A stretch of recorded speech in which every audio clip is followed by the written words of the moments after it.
የተወደዳችሁ የኢትዮጵያ ኦርቶዶክስ ተዋሕዶ ቤተክርስቲያን አድባራትና ገዳማት አገልጋዮች፣ ገና ያላገባችሁ ለማግባት እየተዘጋጃችሁ ያላችሁ ዲያቆናት፣ ይህ መልእክት ለእናንተ ነው።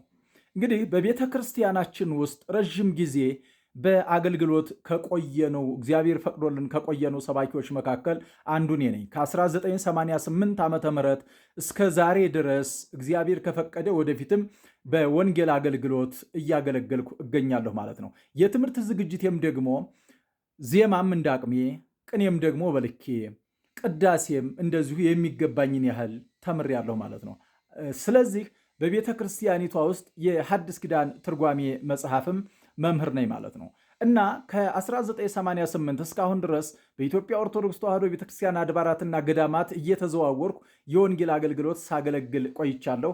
ብዙዎቻችሁም ደግሞ እንዲሁ በሶሻል ሚዲያውም የተወሰናችሁት ልታውቁ ትችላላችሁ ማለት ነው። እኔ ለዲያቆናቶቹ የማስተላልፈው መልእክት ቢኖረኝ ግን ምንድን ነው የምታስተላልፈው መልእክት ካላችሁ፣ ከእኔ ልምድ ተነስቼ በቤተ ክርስቲያናችን ውስጥ እንደሚታወቀው ለአገልጋዮች የሚከፈል ደሞዝ አለ።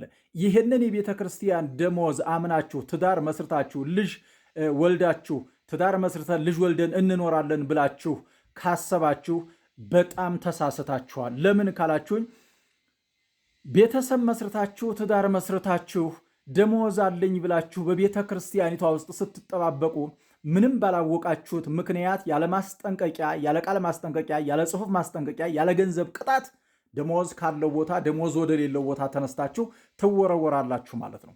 በዚህ ሁኔታ ላይ እኔ በጣም ልቤ ስለቆሰለና ውስጤ በጣም ስለተጎዳ ታውቃላችሁ፣ እስካሁን የቤተ ክርስቲያን ሰው በመሆኔ እጅግ በጣም ደስተኛ ነኝ።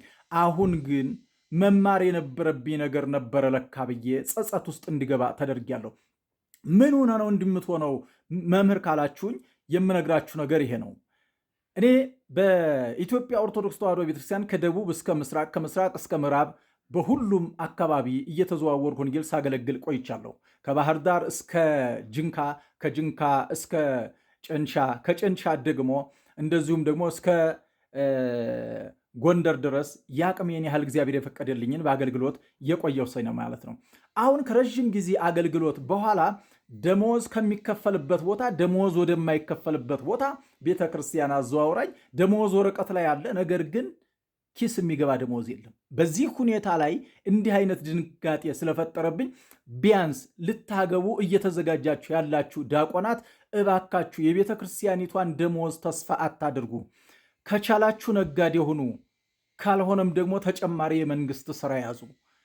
እንዲህ አይነት አደጋ በሚደርስባችሁ ጊዜ በጣም ህሊናችሁ ይጎዳል፣ ቤተሰቦቻችሁ ይጎዳሉ። እኔ እጅግ በጣም ተጎድቻለሁ። እጅግ በጣም ነው የተጎዳሁት። ለምን ካላችሁኝ፣ ለዚህ ዓመት አገልግሎቴ ይሄ አይገባኝም ነበር። ምንድነው የደረሰብህ ብላችሁ በድጋሚ ከጠየቃችሁኝ፣ ከደብረ ሰላም ቅዱስ እስጢፋኖስ ቤተ ክርስቲያን ሌላን መነኩሴ ለመጥቀም ሲባል እኔን ወደ ደብረ ኢዮር ቅዱስ ሚካኤል ቤተ ክርስቲያን አዘዋወሩኝ። ለምንድን ነው እንዲህ የሚሆነው ብዬ አዲስ አበባ ሀገረ ስብከት መጥቼ በማመለከትበት ሰዓት ካልፈለክ ስራውን መልቀቅ ትችላለህ ተባልኩኝ ማለት ነው። የዛሬ 8 ዓመት ማለት ነው እንግዲህ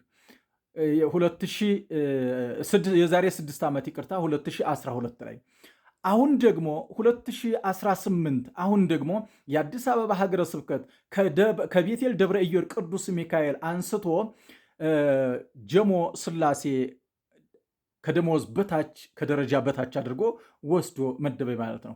አቤት ብዬ ለብፁዕ አቡነ ሕርያቆስ አቀረብኩኝ። ብፁዕ አቡነ ሕርያቆስ ጉዳይህ ይታይልሃል ብለው የዛሬ ሳምንት ሮብ ቃል ገብተውልኛል። እንግዲህ ቃሉ ይፈጸም አይፈጸም አላቅም። በሚቀጥለው ቪዲዮ መጥቼ ልነግራችሁ እችላለሁ። ነገር ግን ደሞዝ ከሚከፈልበት ከቤቴል ሚካኤል ደሞዝ ወደማይከፈልበት ወደ ጀሞ ስላሴ በመዛወሬ ህሊናዬ ስለተሰበረ ተጨማሪ የንግድ ስራ መጀመር ነበረብኝ። ሙሉ ጊዜን ለህዝቡ ለማድረግ ብዬ እንዲህ አይነት ስብራት ደርሶልኛል። ይህንን ጉዳቴን የኢትዮጵያ ኦርቶዶክስ ተዋሕዶ ቤተክርስቲያን ወጣቶች፣ የኢትዮጵያ ኦርቶዶክስ ተዋሕዶ ቤተክርስቲያን ካህናት፣ የኢትዮጵያ ኦርቶዶክስ ተዋሕዶ ቤተክርስቲያን ደጋፊዎች የሆናችሁ የቤተክርስቲያኒቷ አማኝ እንኳን ባትሆኑ ለቤተክርስቲያኒቷ መልካም አመለካከት ያላችሁ ሰዎች ይህንን ጉዳቴን እንዲታዩልኝ እፈልጋለሁ። ምናልባት የኔን ስብራት እናንተ ላታውቁት ትችላላችሁ። ቤተሰብ ይዛችሁ እንዲህ አይነት ችግር በሚፈጠርበት ሰዓት ጉዳቱ እጅግ ከፍ ያለ ነው።